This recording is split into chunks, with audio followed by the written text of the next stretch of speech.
Dixo Daily presenta.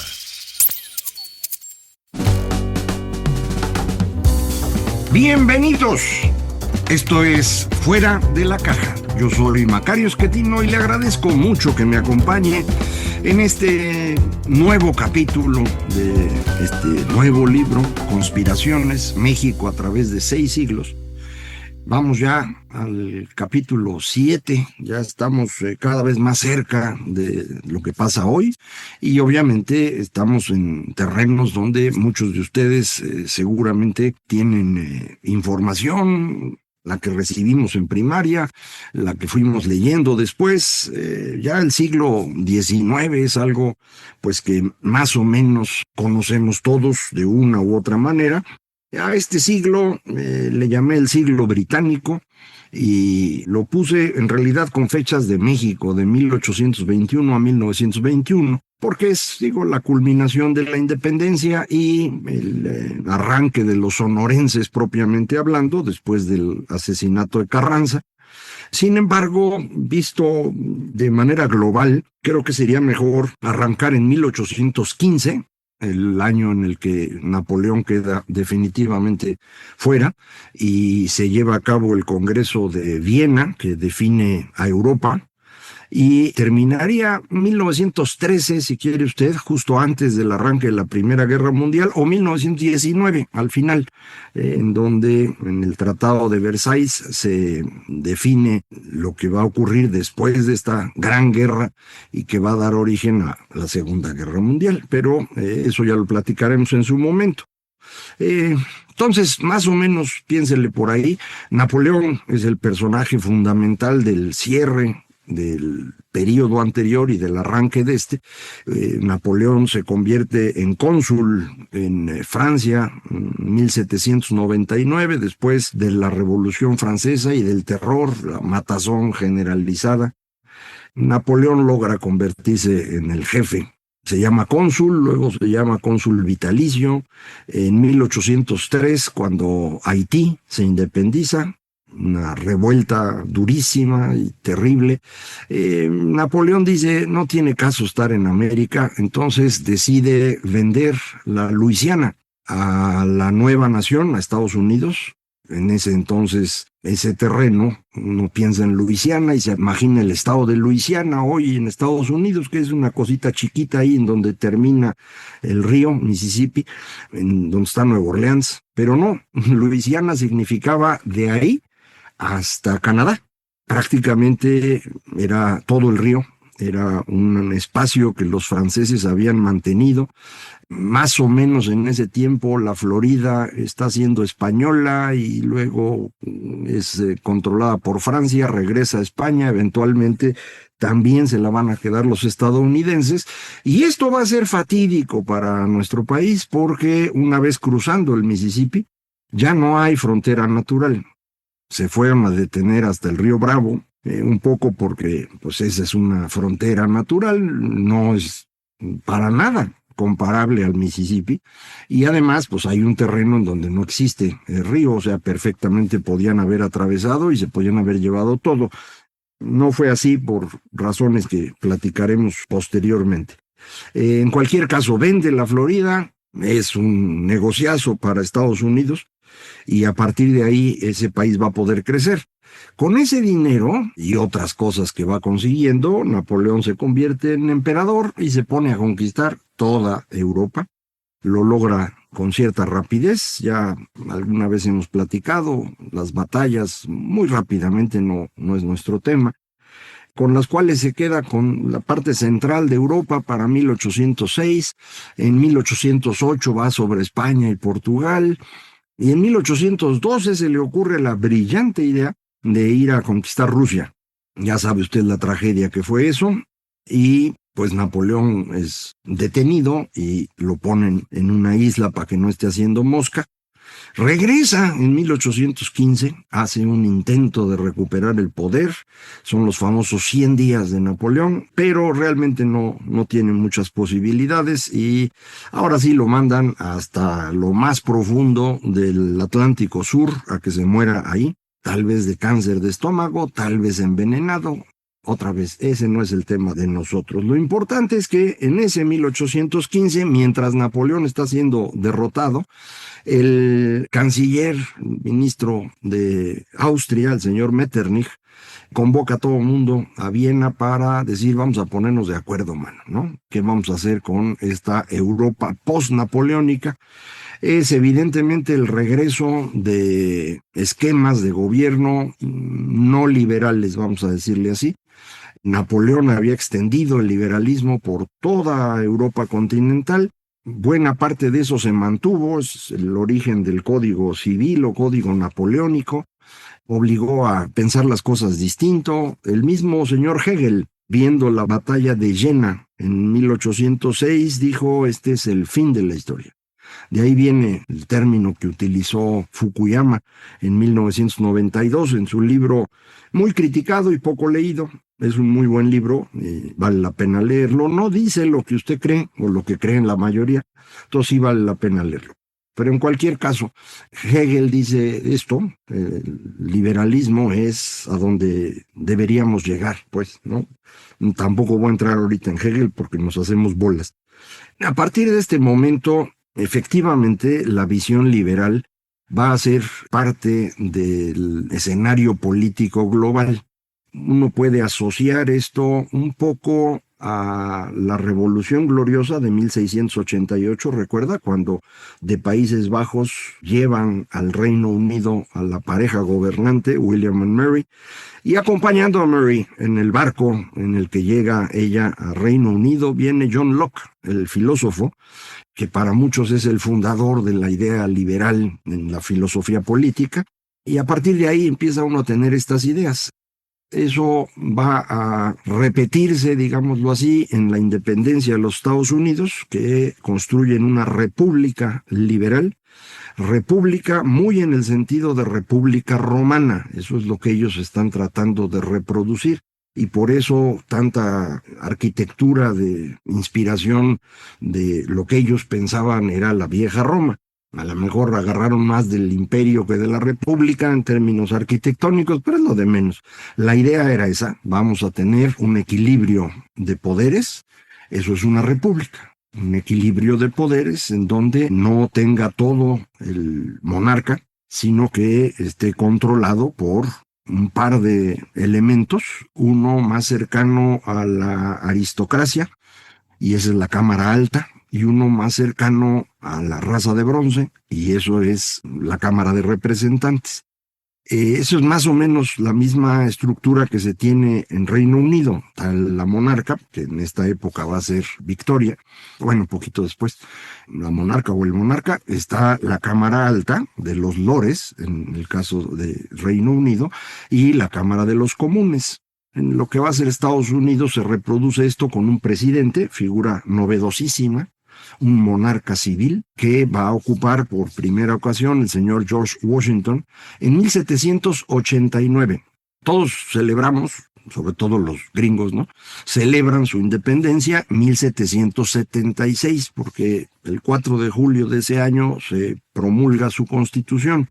Pero en realidad, pues todavía no ganaban, ¿eh? Entonces tuvieron que seguir peleando, llegan a un arreglo en 1783, en 89 el señor George Washington toma la presidencia, todavía en 1812 hay un enfrentamiento con Reino Unido, que pues resulta derrotado y ahí ya se consolida Estados Unidos. Ya para entonces, ya les había vendido Napoleón el terrenito, 1803, recuerda, ahí es cuando se los vendió.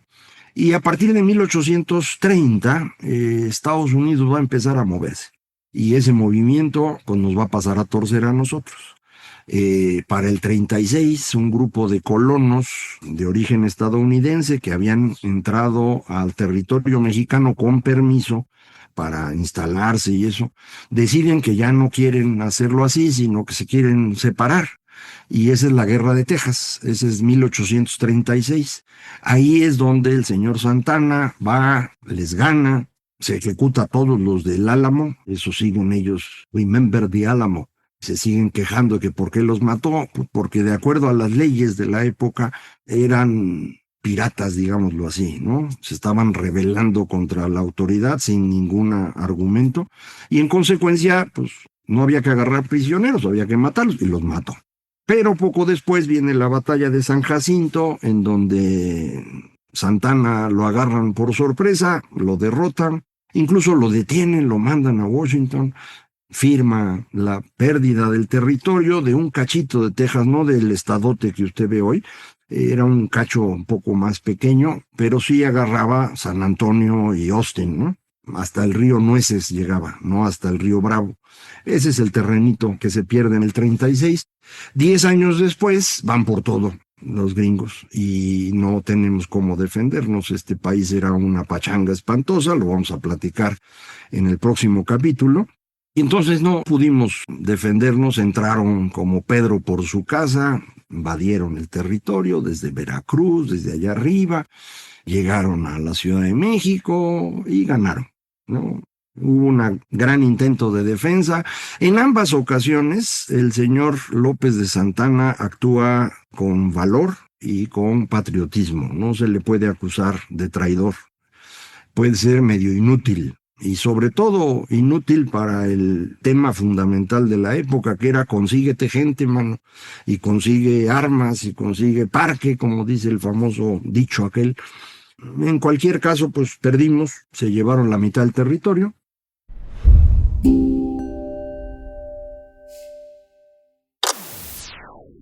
Y yo tengo la impresión, bueno, que obviamente lo que querían era llegar al Pacífico para que pudieran tener acceso a los dos mares. Y recuerde usted que el viaje de regreso de la nao de China o galeón de Manila, como le dicen, venía así, venía por allá arriba y más o menos donde está San Francisco empezaba a costear para llegar hasta Acapulco. Entonces, pues estaba claro que San Francisco era un lugar ideal para el tema marítimo. Entonces yo creo que se les interesaba mucho y después encuentran oro. O a lo mejor ya sabían que había oro y fingieron demencia, eso no lo sé. Pero con eso, pues Estados Unidos se consolida, todavía van a ampliar su territorio, compran Alaska en 1867 a Rusia, que pues, estaba muy lejos para ellos, no lo necesitaban, lo vendieron. Habían intentado comprar territorio mexicano, es decir, lo que ocuparon originalmente habían hecho oferta por comprar una parte de eso. Aquí obviamente nadie les hizo caso, pero además tampoco había gobierno aquí, entonces menos. Y finalmente, bueno, pues decidieron ocupar todo. Está el argumento de que no se expandieron más porque ya había un conflicto importante entre los estados del sur y del norte de Estados Unidos.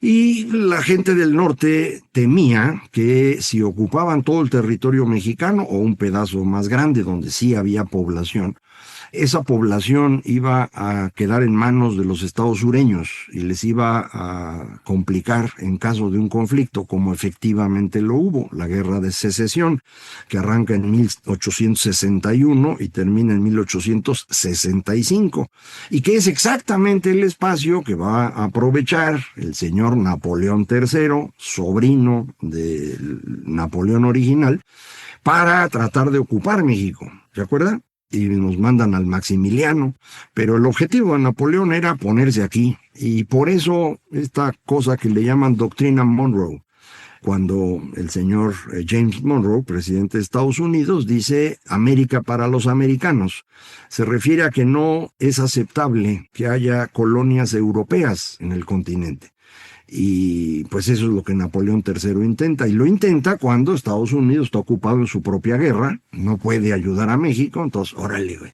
Cuando se acaba la Guerra de Secesión en el 65, Estados Unidos ya puede ayudar a México y lo hace. Y pues los franceses empiezan a no ganar tan fácil, luego empiezan a perder, y justo en ese momento empiezan los problemas importantes en Europa.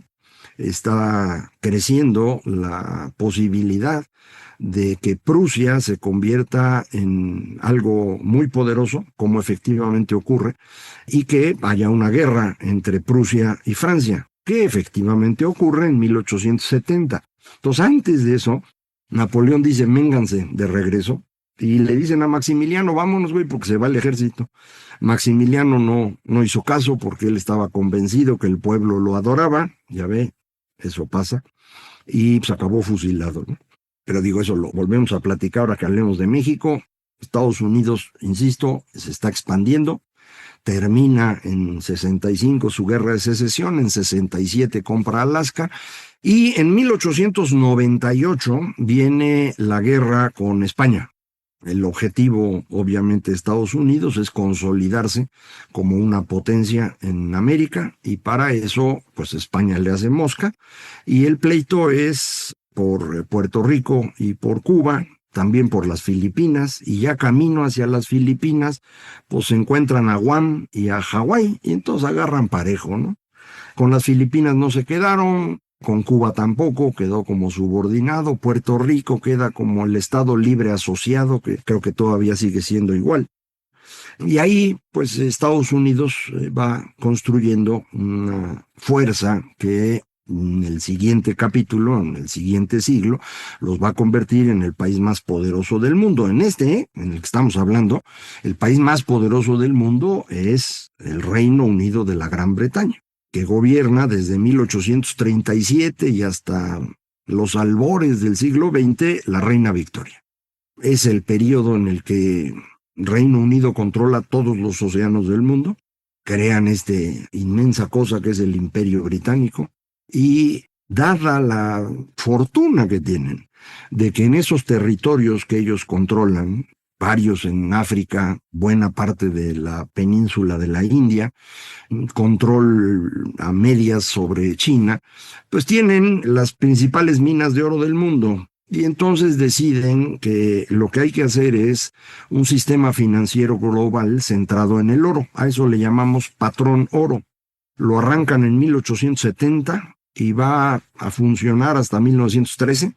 Le va a dar estabilidad al comercio internacional, va a permitir el gran crecimiento de Europa, porque en Europa es donde está creciendo el conocimiento, el capital, la revolución industrial, como le dicen.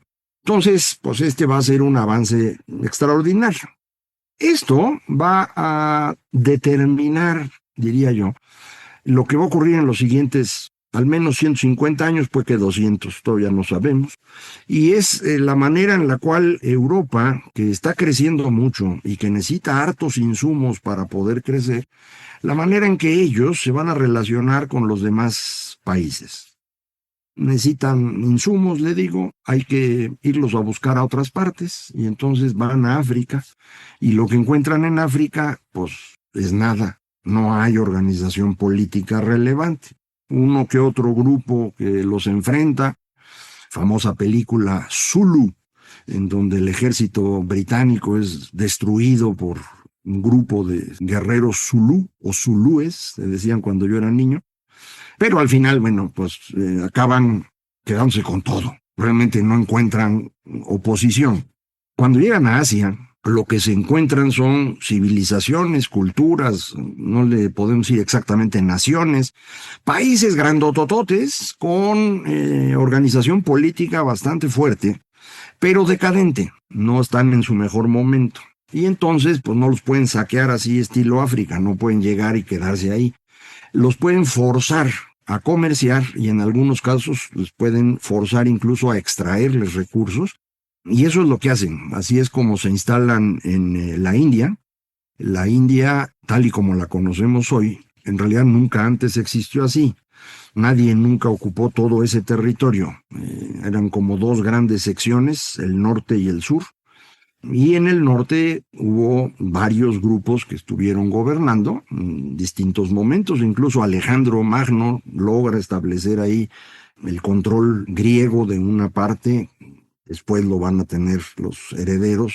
Los mongoles llegan a instalarse ahí, se conoce como el Imperio Mogol, así le dicen. Entonces, cuando llegan los británicos, pues medio conquistan algunos espacios para obligar a comerciar, medio amenazan y acaban asociándose con los distintos reyesitos herederos del Imperio Mogol. Son los los rayás o rajás, como les decimos en español. Y con ellos construyen el Gran Raj, que es el control de India prácticamente completo, pero no es por una cosa similar a África, donde invaden y se quedan con todo. Es en una negociación. Los Raj todavía existen, tienen sus palacios y muchos de esos palacios se han convertido en hoteles de lujo, por si un día tienen la oportunidad de ir. Vale la pena, son muy bonitos. En algunos, incluso la mitad del palacio está ocupada por el Raj y su gente, y la otra mitad es donde llega uno ahí a instalarse. Entonces, pues, está bonito. En China pasa algo similar, no hay manera de acabar con los gobernantes en China, con la dinastía Qing, que es la que está en ese momento. Lo que hacen es obligarlos a comerciar, y para obligarlos, lo que empiezan a hacer los ingleses o británicos es aprovechar que se produce hashish en la India y empezar a vendérselo a los chinos, y luego opio. El gobierno chino obviamente no acepta eso y viene la guerra del opio, que pierde China, y entonces los británicos los obligan a comerciar. A Japón quien lo obliga es Estados Unidos, que ya tenía una fuerza relevante en términos marítimos en el Pacífico, y ellos son los que los obligan. Pero entonces este impacto sobre Asia es muy distinto al que se tiene en África.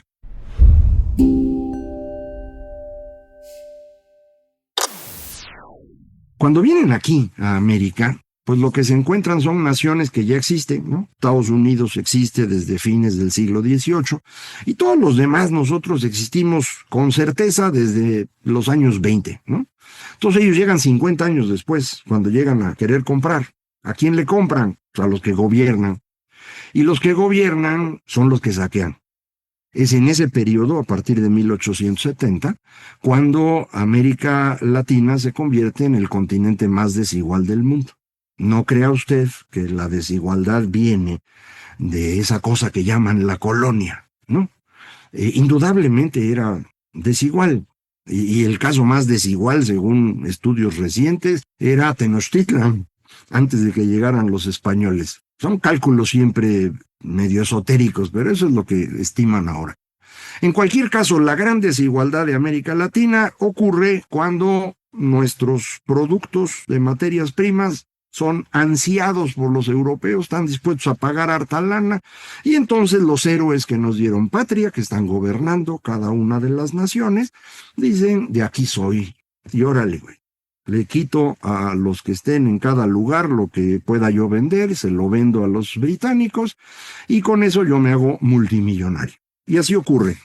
Las riquezas más obscenas del planeta se dan en América Latina en ese periodo, al extremo de que varios países generan una riqueza excepcional, ¿no? Estados Unidos, obviamente, tienen un terreno extraordinario y pueden estar vendiendo granos y vacas a pasto. Pero también Argentina y también Uruguay. Y esos dos países entran al grupo selecto de los más ricos del planeta en ese periodo. Chile y México se quedan cerquita de también llegar a ese nivel. Y esto es producto, insisto, de la manera como el mundo que está creciendo, que es Europa y sus posesiones europeas fuera de Europa, como son Canadá, Australia, Nueva Zelanda, ellos están creciendo, jalan al resto del mundo, pero lo jalan distinto. A nosotros nos jalan a través de nuestras élites que se vuelven multimillonarias. A África la saquean por completo y dejan un montón de países pobres, como siguen siendo hoy. Y en Asia no pueden saquear por completo, entonces acaban dejando países que más o menos se mantienen, alguno incluso es creado por Gran Bretaña, como es el caso de India. No les diga porque se enojan, recacho, pero así fue. Y algo aprovechan también ellos, ¿no? India, China, Japón, de lo que aprenden del comercio. De hecho, Japón va a tener una gran transformación a partir de 1868, se llama la Revolución Meiji, en donde Japón decide, vamos a hacernos como los europeos, y es la Revolución Liberal. Y esto va a permitir que Japón empiece a crecer. Era un país relativamente pobre. Todavía para 1910 es más pobre que México. Más o menos la mitad de ingreso que el que teníamos aquí en México. Durante el porfiriato a nosotros nos va mejor que a ellos. Ya ven, andan quejándose de Porfirio. Pero vieran, Japón lo querían muchísimo, al extremo de que le dieron un terreno maravilloso para poner la embajada. Ahí sigue estando la embajada de México.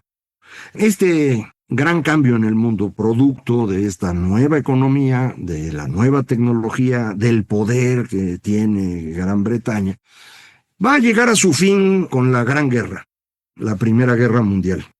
Nadie sabe por qué ocurrió la Gran Guerra, es decir, hay muchas ideas al respecto, pero nadie está totalmente claro. A mí me parece la mejor explicación el gran crecimiento de Alemania.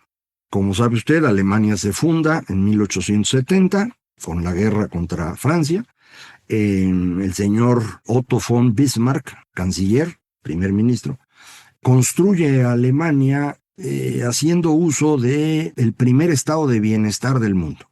Le ofrece a los trabajadores pensiones, seguridad social, a cambio de recibir el apoyo político de ellos, que necesita para obligar a Prusia Oriental, que es un lugar de servidumbre, como lo fue Rusia durante todo ese tiempo, es una cosa bien dura, los tiene que obligar a que le entren a Alemania. Y para eso necesita el apoyo de los obreros, y los obreros, pues, se convencen con la seguridad social. Y así es como arranca esto. Para la Gran Guerra, Alemania está creciendo mucho, Gran Bretaña está preocupado por ese crecimiento, en particular cuando Alemania empieza a dar claridad de que quiere disputar el control de los océanos. Ahí es donde inventan los submarinos y entonces empieza la preocupación. El arranque de la Primera Guerra Mundial, ya sabe usted, fue el asesinato del archiduque Francisco Fernando por un chango que andaba ahí, pero en realidad todo el mundo estaba esperando a ver a qué hora, ¿no? Esa fue la gran excusa, pero ya queremos guerra. ¿Y por qué la queremos? Pues Inglaterra, Reino Unido, no quiere que Alemania siga creciendo. Alemania cree que es el momento adecuado para poderse imponer ahí. Lazos de alianzas y familiares llevan a todo mundo a la guerra. Y esta guerra destruye el esquema político en el que funcionaba Europa, que era fundamentalmente alrededor de imperios. Seguía el imperio austriaco, muy debilitado de lo que fue el Sacro Imperio, pero ahí seguía. El imperio alemán, que es el que está creciendo, el imperio ruso, dirigido por un burro, Nicolás II, y el imperio otomano, ya muy en decadencia, pero todavía existe. Estos imperios van a ser borrados por la Gran Guerra. Terminando la Primera Guerra Mundial, todo esto se divide, salvo, obviamente, Rusia, que es sacado de la Primera Guerra Mundial por los alemanes haciendo un truco de magia. Agarran a un changuito que anda ahí en Viena, lo meten a un tren, sueldan el tren para que no se vaya a bajar y lo mandan a San Petersburgo. El changuito se llama Vladimir Ilich Ulyanov, mejor conocido como Lenin, y lo envían los alemanes para que genere una rebelión en Rusia y saque a Rusia de la guerra, porque Alemania no puede con los dos frentes. Entonces, pues necesitan que se libere el frente oriental para poderse concentrar en Francia e Inglaterra, que son los grandes enemigos.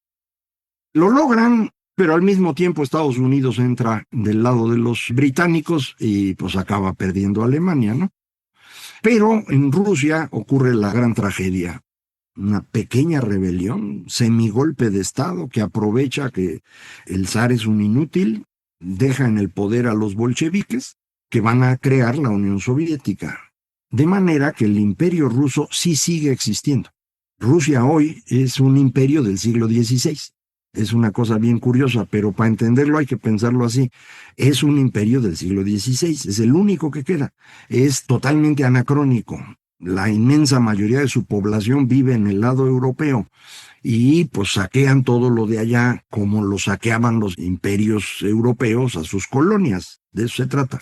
Entonces, para que pueda usted medir un poco mejor a Rusia, el imperio turco otomano se viene abajo por completo, aparece un gran líder turco, Mustafa Kemal, mejor conocido como Atatürk, el papá de los turcos, que crea Turquía moderna en una guerra contra Grecia muy fea. Poquito después van a acabar por completo con los armenios, el primer genocidio de la historia, que se puede llamar genocidio realmente, al menos de la historia moderna. Pero también todo lo que llamamos Medio Oriente es repartido por Francia e Inglaterra entre sus cuates, los que les habían ayudado en la Gran Guerra. Si no ha visto la película Lawrence de Arabia, véala, es bonita. y es esto precisamente. Y bueno, pues a las familias gobernantes en la región les dan sus cachitos y así crean Siria, Jordania, Arabia, Irak. Irán ya existía, pero Irak. Kuwait allá bajito de Irak para controlar el manejo marítimo de la región. El territorio de Palestina, al que después de la Segunda Guerra Mundial van a dividir para dar un territorio a Israel, y que ya sabe usted hasta el día de hoy es una pachanga. Entonces, esta gran guerra cambia el mundo. A partir de entonces otra cosa. En esa gran guerra se acaban las aristocracias. Creo yo que esto tiene mucho que ver con el ascenso de los medios masivos de comunicación que van a abrir el espacio a nuevas formas políticas que van a irse a los extremos. Un caso es la Unión Soviética y el caso opuesto son los fascistas, cuyo gran representante arranca en 1919, toma el control de Italia en 1922, se llama Benito Mussolini, pero de eso vamos a platicar con más detalle. Pero vea usted la transformación que sufrimos durante el siglo XIX, bajo el control de la Gran Bretaña, que tiene el manejo de todos los océanos del mundo, crea un imperio extraordinario y establece relaciones de Europa con los otros continentes que determinan cómo son los otros continentes todavía hoy. Entonces, para entender bien cómo somos, necesitamos entender todos estos pasos que hemos estado siguiendo y que vamos a seguir. Muchísimas gracias. Esto fue Fuera de la Caja.